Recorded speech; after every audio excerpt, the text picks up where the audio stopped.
안녕하십니까. 박선비 유교 철학을 말하다의 박평선입니다.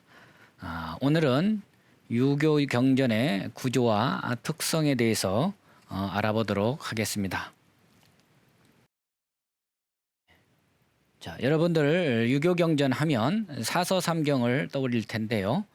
사서삼경에 소학과 춘추, 애기를 포함해서 주로 오서 오경을 유교 경전으로 이야기를 하고 있습니다. 그러면 오서는 뭐냐? 소학과 대학, 논어, 맹자, 중용 이 5권의 책을 말하고요. 오경은 시경, 서경, 역경, 춘추, 애기 이렇게 해서 5권을 오경이라고 합니다. 주로 오경은 공자님 이전에 만들어진 책들이고 오서는 공자님을 기준으로 해서 공자님 이후에 이제 만들어진 책이죠. 그리고 이 오서 오경은 모두 오륜의 덕을 밝히고 있는 책이라고 할 수가 있습니다. 그러면 오서 오경에 대해서 하나씩 알아보도록 하겠습니다. 먼저 오서를 보면요. 소학책이 있는데 소학은 옛날 8살이 되면 서당에 가서 처음으로 배우는 책인데 소학책의 내용을 보면 쇠소응대 진태의 예절과 그 다음에 애친 경장 용사 친호의 지도 그 다음에 소학은 이제 우리 집을 짓는다고 했을 때 기초 작업에 이제 해당한다고 볼 수가 있습니다. 그래서 사람으로서 이 교육을 처음 시작하는 사람들이 몸과 마음을 어떻게 가져야 되는지 가장 기본적이고 기초적인 내용들을 이제 소학에 담고 있죠. 그래서 쇠소라는 것은 바로 물 뿌리고 쓰는 청소를 의미하고 응대라는 것은 바로 이제 묻고 대답하는 걸 말하죠. 진태는 나아가고 물러나는 거죠. 어떻게 보면 사람이 일생 중에 혹은 하루 중에 가장 많이 하는 행동이 바로 쇠소응대 진태가 아닌가 그렇게 생각을 합니다. 그래서 어린아이들에게 제일 먼저 쇠소응대 진태의 중요성을 이제 가르쳤던 것 같고요. 그 다음에 애치는 이제 부모님을 사랑하고 경장은 어른을 공경하고 용사는 스승을 높이고 친호는 이제 벗과 친하게 지내는 그런 방법을 이제 소학 때 가르쳐 준 거죠. 결국은 이제 사람이 살아가면서 인간 관계를 맺고 살아가는데 가장 가까운 부모 형제한테 어떻게 할 것이냐, 그리고 집 밖에 나가면 어른한테 어떻게 할 것이냐, 학교에 가면 선생님한테 어떻게 할 것이냐, 또 친구들하고 어떤 좋은 관계를 맺을 것인지에 대해서 어린아이들에게 제일 먼저 가르쳤던 것이죠. 이렇게 해서 소학을 공부하고 나면 이제 15살 정도 되면 이제 대학을 공부하게 되는데요. 바로 대학은 1753자로 이루어져 있는데 대학의 내용은 수기친의 도를 가리키고 있습니다. 그래서 초학자들의 입덕지서라고 대학을 얘기하고 있습니다. 소학을 건물의 기초라고 아까 말씀을 드렸는데 건물에 비유하면 대학은 아마도 그 건물이 어떻게 지어질 건지에 대해서 전체적으로 이제 그림을 그려놓은 조감도 정도로 아마 이렇게 이해하시면 될 것 같습니다. 그래서 대학은 오서오경이라는 경전의 전체적인 어떤 그 조감도를 대학에서 다 보여주고 있다. 이제 이렇게 볼 수가 있습니다. 그래서 적어도 유교 철학에 대해서 좀 전체적으로 유교 철학이 어떤 건지에 대해서 알고 싶은 분들은 대학 한 권을 읽어보시면 전체적인 그림을 알 수가 있다. 이렇게 말씀드릴 수 있습니다. 그래서 대학을 바로 덕으로 들어가는 바로 책이다. 라고 말씀드리고 있습니다. 그 다음에는 이제 논어인데요. 논어는 13,700자로 이루어져 있는데 바로 인을 구하는 이제 내용으로 돼 있죠. 그리고 공자님의 행적과 언행을 다 기록한 게 논어인데 바로 공자님께서 강조하신 인이라는 것이 어떻게 하면 이제 인을 구할 수 있는지, 그다음에 위기라는 것은 바로 위기지약인데 자기를 극복하는 방법, 극기복례를 하는 방법, 그리고 자기를 수행하는 방법을 실질적으로 이제 공자님께서 했던 방법들을 많이 제시를 해놨죠. 그래서 이제 초학자들에게는 도로 들어가는 책이다. 그 입도지서다. 그래서 도가 뭔지를 알고 싶으면 논어를 이제 공부를 하면 된다. 그래서 이 논어책은 이 동아시아에서 2,500년 동안 아주 중요한 필수 교재였죠. 다음으로는 이제 맹자 책이 있는데요. 맹자는 총 34,685자로 이루어져 있고 맹자의 주요 내용은 존천리, 아린요구 내용입니다. 존천리라는 게 뭐냐면 천리를 보존한다. 하늘의 이치, 우주 자연의 이치, 또 인간 본성의 이치, 이런 것들을 보존할 수 있는 방법이 뭐냐. 그 다음에 아린욕, 인간의 욕심, 욕망, 인욕을 막을 알자거든요. 저게 인욕을 어떻게 하면 막을 수 있느냐. 그러니까 인간의 본성을 잘 지키고 욕심을 막는 방법이 맹자에 잘 설명이 되어 있다. 이렇게 볼 수가 있고요. 특히 맹자는 의와 리의 명변지서다. 그래서 어떤 것이 의로운 일이고 어떤 것이 이익을 탐하는 어떤 그런 것에 대해서 아주 분명하게 맹자가 제시해 놓은 것들을 볼 수가 있습니다. 그래서 맹자는 바로 명변지서다.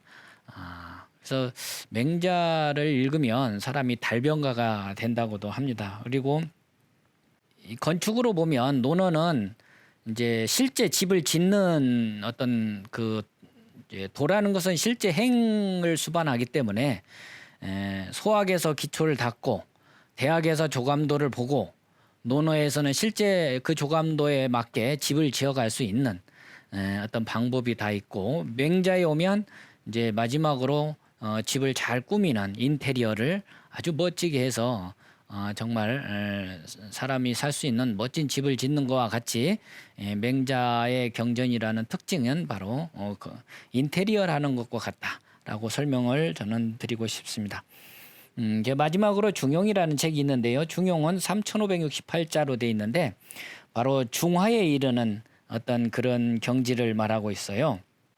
천지가 제자리를 잡고 만물이 길러지는 어떤 중화의 효과를 이제 중용에서 다 이야기를 하고 있는데 바로 성인의 신법지서 또는 도통 신법지서 중용을 통해서 유교 철학이 2,500년 동안 요순 시대까지 거슬러 올라가면 거의 4,5천 년 동안 유교 철학이 어떻게 도통이 전해왔는지는 바로 중용에 다 들어있죠. 그래서 중용이라는 책은 대학과 더불어서 아주 표리 관계에 있다고도 하는데 대학이 조감도라면 중용은 바로 이 구체적으로 설계한 설계도와 같다.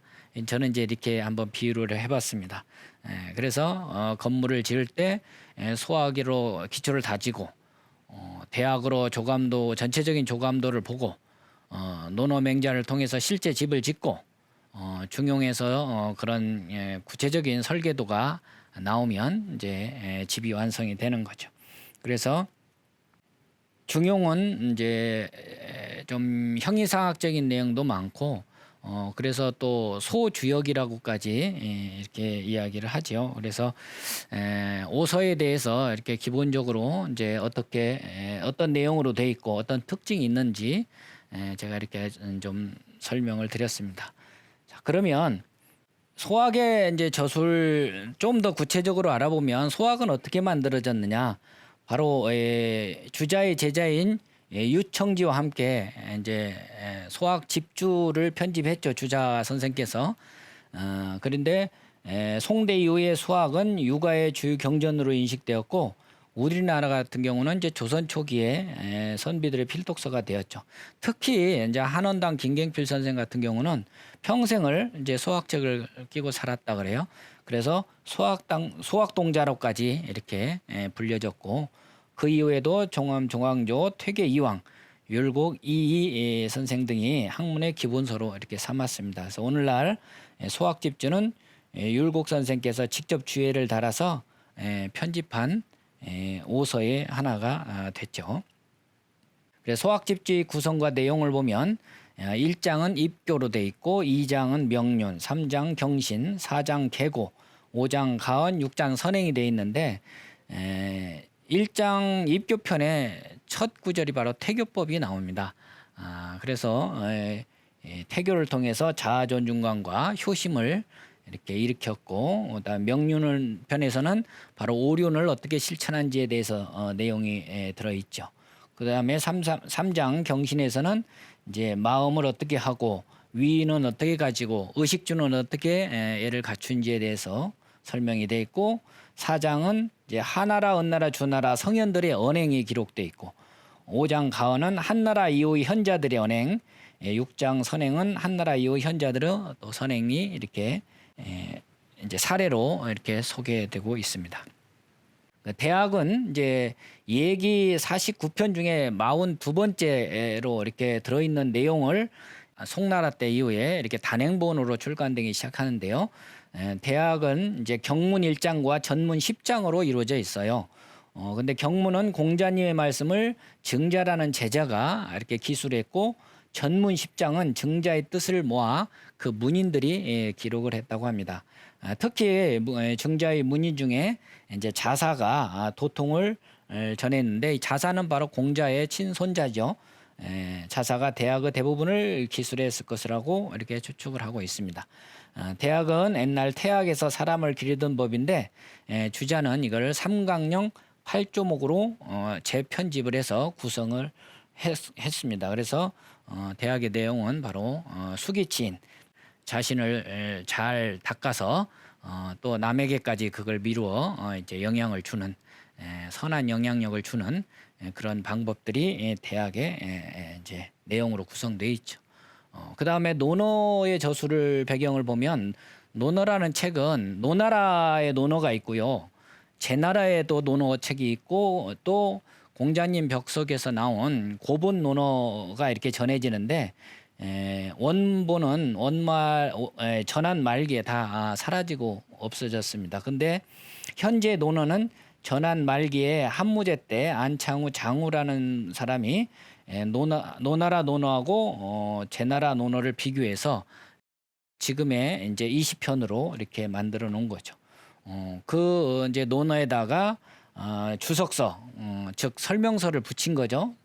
전한 말기에 정연 선생이 주석을 했는데, 그거 일부만 남아 있고, 또 위나라의 하한이 이제 집필한 논어 집필 10권이 이제 남아 있고, 그다음에 주자의 논어 집주 10권과 청대 유보남이 지은 논어정의 10권이 남아 있는데, 지금 우리가 주로 이렇게 보고 있는 논어 집주는 주자의 집주를 이렇게 요즘 널리 보고 있습니다. 주자의 집주가 좀 더 깊이가 있고 자세하게 설명해 놓은 특징이 있죠. 그다음에 맹자 책을 보면요, 맹자는 이제 여러 나라를 이렇게 돌아다닙니다. 제나라, 양나라 등에 가서 이제 도를 전하려고 하는데, 결국 이제 뜻이 합치지 못해서 다시 이제 돌아와서 만장과 같은 제자들하고 시경, 서경을 서술하고, 또 중리의 뜻을 기술하여 이제 맹자 7편을 이렇게 지은 것이 지금의 우리에게 전해지는 맹자 책이죠. 그래서 주자 선생은 이제 맹자에 대해서 이렇게 평가를 합니다. 공자가 떠난 뒤로부터 오직 맹자가 그 종주를 얻었다. 그래서 성인의 도를 관찰하고자 하는 자는 반드시 맹자로부터 시작해야 된다. 이렇게 주장을 하고 있습니다. 그래서 맹자의 성선과 양기는 앞선 성인들이 미처 이렇게 드러내지 못한 것을 맹자께서 드러내셨다. 그래서 맹자의 업적을 이렇게 높이 칭송하고 있습니다. 중용의 저술 배경을 보면요, 중용은 애기라는 책의 49편 중에 31번째로 들어있는 내용인데, 공자의 손자이신 자사자께서 도학의 전함을 잃을까 걱정해서 이렇게 지은 책이다, 이렇게 전해지고 있고요. 상고시대에 성신이 하늘의 뜻을 이어 극을 세움으로부터 도통의 전함이 이제 유래가 있게 되었다. 인심유의하고 도심은 유미하니 유정유일하여 윤지꼴중하라. 사람의 마음은 참 위태롭죠. 인심은. 그런데 도의 마음은 또 알기가 어려워요. 미미해. 그래서 오직 정일하게 살펴서 진실로 그 중을 잡아라. 이게 이제 도통 신법이에요. 오늘날에도 이 신법을 제대로 깨닫는 사람이 있다면 아마 이 공자 이후에 또 맹자 이후에 그 도통을 전수받은 사람이라고 할 수 있겠죠. 주자는 일찍이 부자께서 비록 왕의지위를 얻지 못하였으나 가신성인을 잇고 오는 후학을 열어주신 바로 개왕성 계례학의 공이 있으시다라고 공자님을 칭송하셨죠. 저는 중용의 효과를 보면 유교 철학의 어떤 비전이랄까 가치를 느끼는데요. 중용은 바로 공문에서 전수해온 신법인데요. 자사자께서 신법을 기록하여 맹자에게 전해주었죠. 이 책은 처음에는 한 이치를 말하였고 가운데는 흩어져 만사가 되고 끝에는 다시 합하여 한 이치가 되었으니 이것을 풀어놓으면 중용이라는 책을 한번 탁 풀어놓으면 육합이 가득해. 우주에 가득하다는 뜻이죠. 한번 걷어들이면 물러나 은밀한 데 감춰져서 그 맛이 무궁하니 모두 진실한 학문이다. 잘 읽는 자가 완색하여 얻음이 있으면 종신토록 죽을 때까지 쓰더라도 다 쓰지 못함이 있을 것이다. 이게 중용이 그렇게 참 대단한 어떤 책이라고 이렇게 높여서 설명하고 있습니다.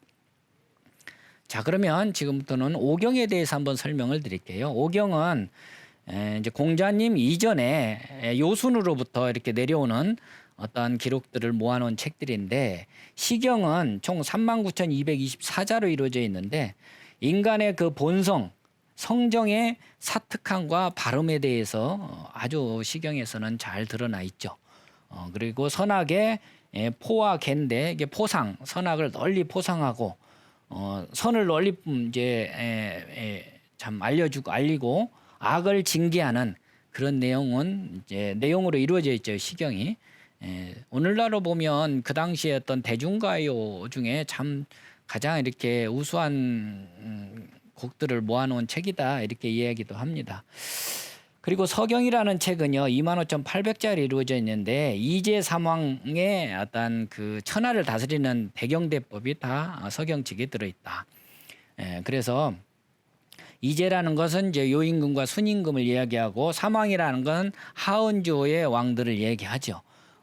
바로 이 육아철학에서 바로 모델로 삼는 시대가 바로 하은주 3대거든요. 그다음에 특히 이제 요순 시대는 대동사회고 또 하은주 시대는 소강사회로 이렇게 이야기를 하는데 이 정치하시는 분들은 또 이 공직자의 이 길을 걸어가시는 분들은 저는 서경책을 반드시 한 번은 읽어봐야 된다 이렇게 저는 생각을 합니다.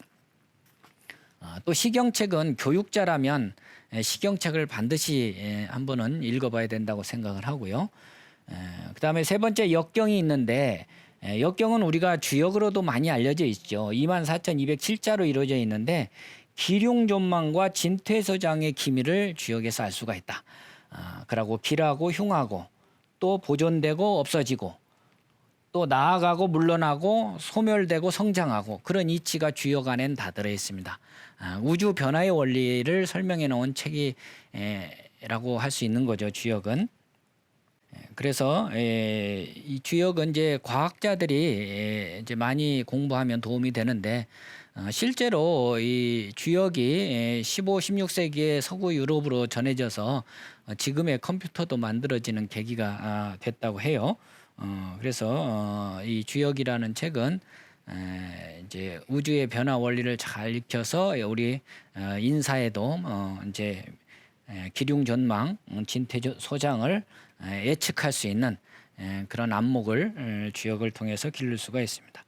그 다음에 춘추라는 책은요 노나라의 역사를 공자께서 편집한 책인데 공자께서 춘추를 지으시고 나를 칭찬하는 것도 춘추요 나를 비방하는 것도 춘추일 것이다라고 얘기를 하셨죠.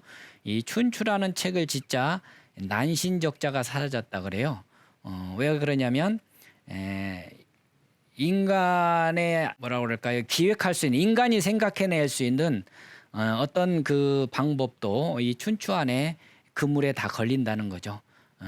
그래서 어떤 그 나쁜 짓을 하는 사람이 기묘한 방법으로 나쁜 짓을 해도 그 나쁜 짓을 어떤 사람이 어떤 마음에서 했는지에 대해서 이 춘추에 보면 그대로 이렇게 드러난다고 합니다.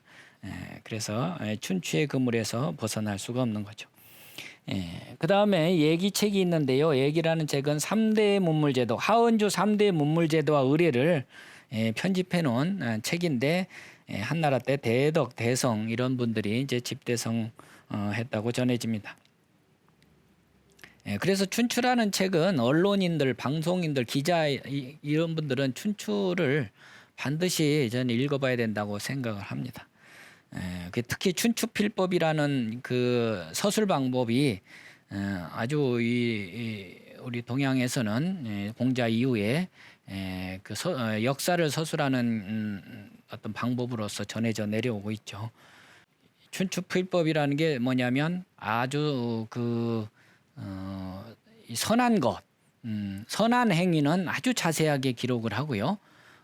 악한 행동은 아주 그냥 간략하게 기술하는 방법입니다. 그래서 드러낼 것은 자세하게 드러내고 또 드러내지 말아야 될 것은 아주 간략하게 기술하는 방법이 바로 춘추필법이죠.